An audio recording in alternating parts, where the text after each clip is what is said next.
We think every day, but we don't think about our thoughts.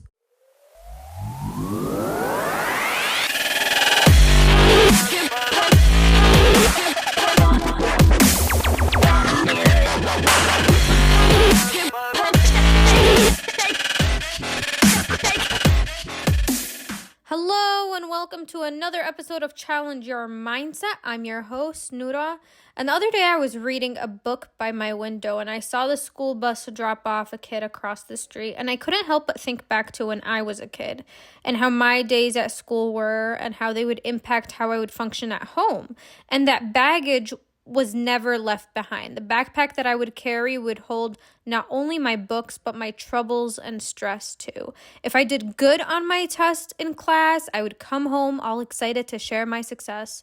If I did poorly on a test or someone bullied me or a teacher said a hurtful comment or so on and so forth, man, would that have an impact on how I carried myself. Sometimes even just seeing other kids happy when I'm down would make me feel even worse because they're happy and I'm not, and I can never be as happy as them, or so I thought. That just sounds sad. It sounds sad, but we do it all the time. We see a picture of someone who's fit and think, I can never look like that. Or you watch a video of this person in the gym and think, ugh, I'm not that disciplined. Or you see a body transformation and think, I don't have that kind of dedication. But it's not just the physical, it's the mental too. All of this keeps bringing us down. That narrative brings us down. I was recently reading Rich Dad, Poor Dad by Robert Kiyosaki. And essentially what the book is about is Robert Kiyosaki is talking about his friend's dad and comparing it to his dad and his dad's mentality versus his friend's dad's mentality. And his dad, just as like a brief background, his dad is the poor dad in this situation and his friend's dad is the rich dad because of their mentality. And he said that his poor dad, being his own dad, would tell him, we can't afford that. But his rich dad would tell him to ask himself, how can I afford that? By asking yourself a question rather than making a declaration, you force yourself to think. You get that, the blood pumping in your brain and you ask yourself, well, hold up.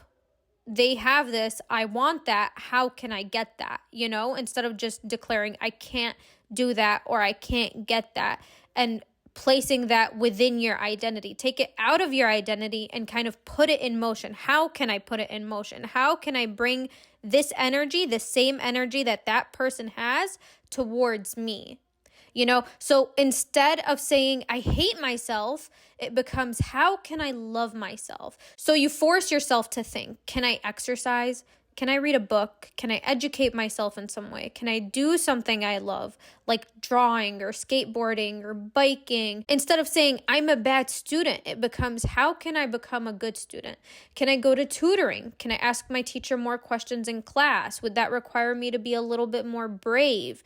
Can I ask my siblings or friends for help? Can I spend some more time on my studies instead of scrolling on my phone or playing on my PS4 or PS5? We can train ourselves to think productively. Help your thoughts help you.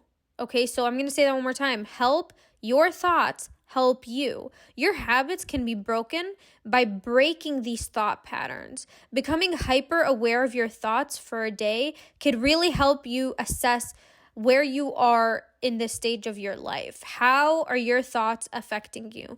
Not really like telling yourself to change, but actually just being aware by thinking through your thoughts. Monitor what they say for a day and try to catch yourself when it says something negative. The first step isn't to turn that negative into a positive, but to just recognize it. Sit with your emotions. So people are always saying positive thinking, positive this, positive that. But it's really hard to just turn your whole life into this positive atmosphere when, for a long time, you've been thinking very negatively. You've been digging a hole. You might have dug yourself a very deep hole. And for each person, that might be different. It could be a 10-foot hole. It could be 20 feet. It could be 30 feet. Each person is different.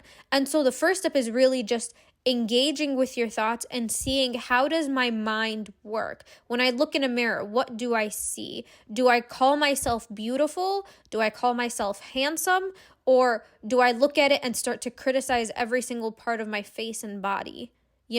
So it's becoming hyper aware. When I see someone else happy, am I happy for them? Genuinely. This is between you and yourself. This isn't between you and anyone else. So actually sit with yourself and ask, when I see, this person getting an award or achieving everything that they've wanted to achieve, or whatever they said that they would achieve, like they put their mind to it and they actually got what they wanted, am I genuinely happy for them?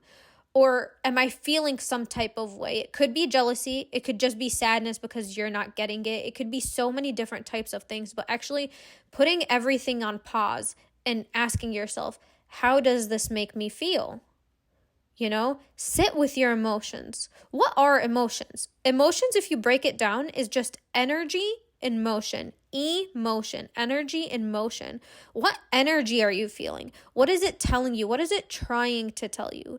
Is it directing you towards something that could build you up or something that could break you down? How can you redirect it to something productive? So these are just questions you can ask yourself, like, okay, when I'm monitoring my thoughts as I'm going about my day, what is going on up here? Just as I'm walking down the hall in school or down the street or in Target, when I see stuff, how does my brain react to the stimulus? How does my brain react to everything that is surrounding me?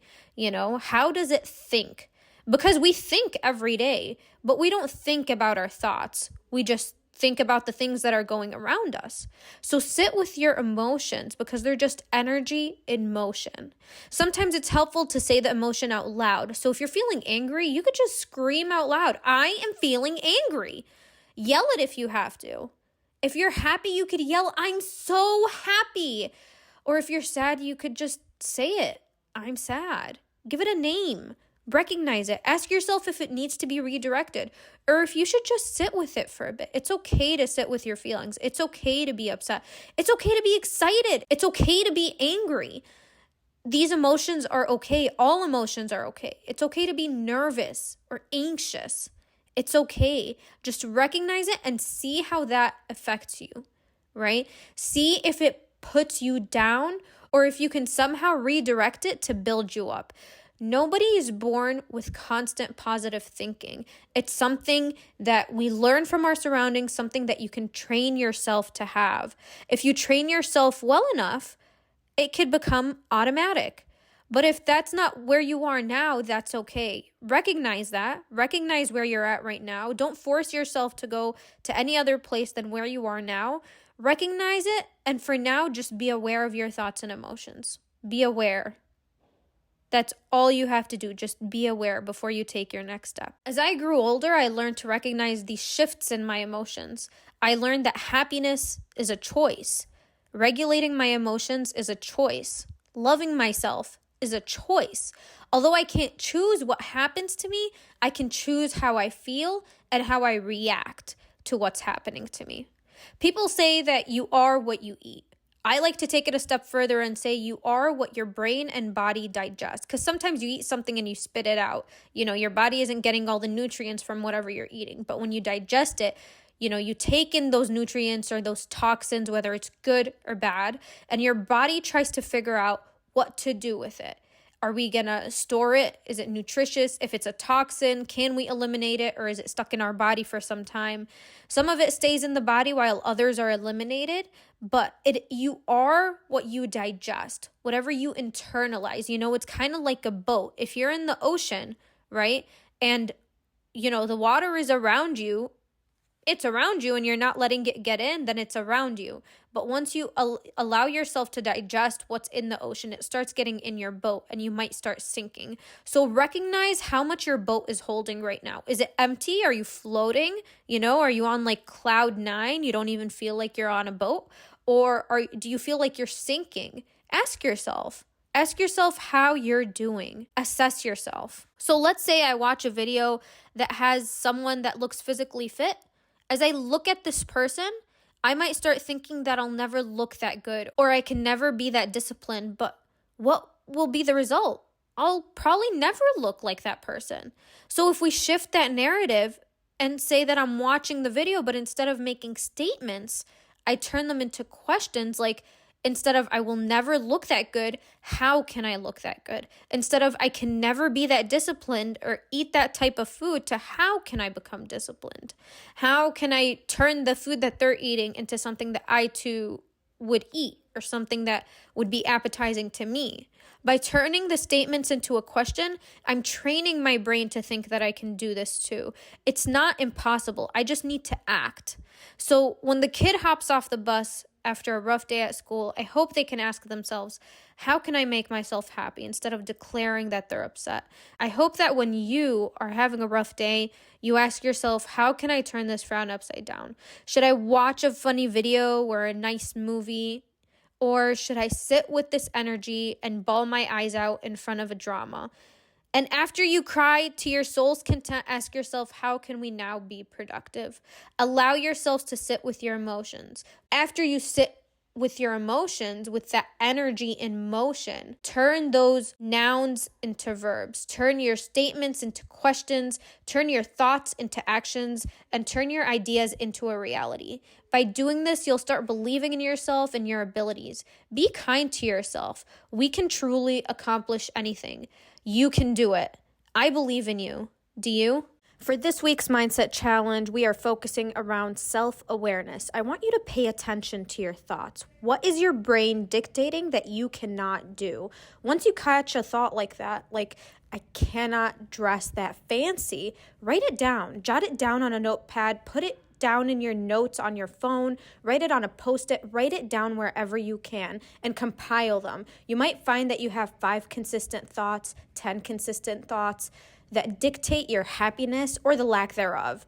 At the end of the week, go through your notes and review your thoughts. Next to each thought, write down a question. For example, why can't I dress that fancy? And you'll find your mind starts coming up with reasons or excuses. Write those down too, and see which one you can eliminate. For example, I can't dress fancy because I have a uniform at work is different than I lack the confidence. You can dress fancy outside of work, but do you? Can you? The answer is yes, you can. So for this week's challenge, write your thoughts down and see where it leads you. Turn those thoughts into questions and see how your life begins to transform.